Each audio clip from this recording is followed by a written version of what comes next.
I just think that the reality of it is that this can't go on forever. Mm-hmm. Therefore, you have to figure out what the most realistic time frame is. And I don't know that there is a realistic time frame, but I do think that at some point, the energy behind something starts to dissipate. Yeah.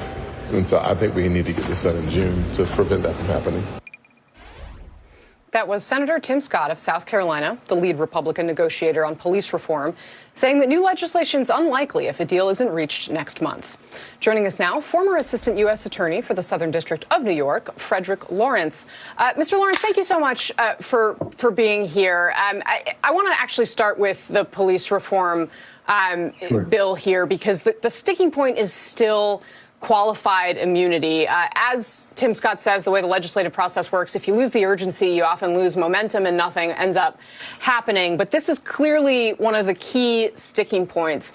I'm interested in your perspective on what kind of a compromise might be acceptable that might still actually change the way things operate. Republicans are concerned that putting police officers, making them personally liable, would mean that fewer people would be willing to potentially take on dangerous assignments every day. Democrats say that they need an incentive to make sure that they're conducting themselves the right way. Is there an answer in between somewhere? What's your view of how this should play out?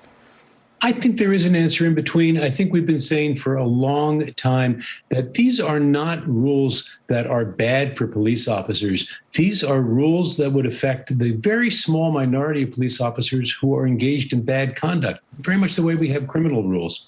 The way that qualified immunity should work is to say that if someone really had no way of knowing that what he was doing was a violation of constitutional rights of individuals on the street, then there shouldn't be personal liability. But the way in which qualified immunity has been interpreted is to say almost that if the exact facts haven't happened, well, then it wasn't a well-established constitutional right. That was never the way qualified immunity was intended to be applied. The courts can't fix it on their own. Congress can. So I think there is middle ground. But I'll tell you what it's going to take. It's going to take some good faith on all parts. You've had a party line vote in the House of Representatives on the George Floyd Act. So that's not a great sign, because you can't get this done on a party line vote.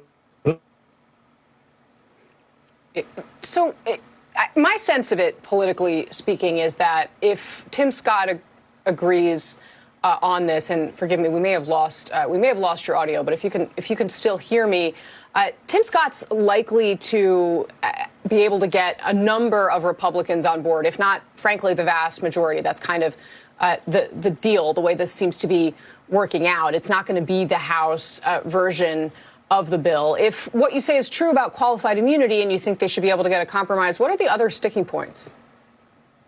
Well, one of the sticking points, and I know this is going to sound pretty technical, but the major criminal provision, and it's the one that you would see in the federal case in the Derek Chauvin case coming out of the George Floyd murder itself. Right now, that law says that there has to be a willful violation of constitutional rights. That's a very high standard. They want to change that to knowing or reckless disregard. That's probably a much better standard. Then a lot of these rules would apply only to federal officers, banning the use of federal chokeholds, requiring that body cams be used, prohibiting the use of military equipment in police activity, and dramatically reducing the use of deadly force.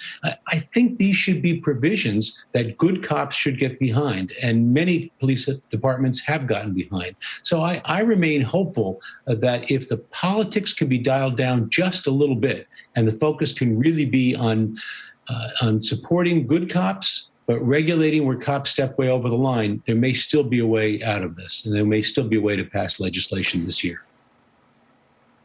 So one other tricky piece, you mentioned body cameras, et cetera. Some of those provisions actually require more money for police departmts. And that's something that a number of progressives, particularly in the House, have been focused on. And Senator Cory Booker, who's the Democratic negotiator, has said his life is kind of tough balancing that piece of this. The Democratic majorities are extraordinarily narrow in both the House and in the Senate. What's your view of how progressives should look at the money that might actually go to police departments under this legislation if they say, hey, I don't want to send any more money to the cops? I understand, and that is threading the needle on this, to be sure. At the same time, right now, it is really important that the money that is going be tailored to making police departments effective, but also making them safe for the cops, but also for people on the street. Look, right now, we've got a major problem with the credibility of police departments around the country. That is devastating for safety and security in all of our neighborhoods. So that's important both for people in the neighborhoods and for the police to have that credibility restored. There's no reason anyone should be concerned about having a body camera or about having a dashboard camera. That's how we get credibility, and that's how we get the ability to see what's actually going on out in the street. All right, Frederick Lawrence, thanks very much for being with us this morning. We really appreciate your time today.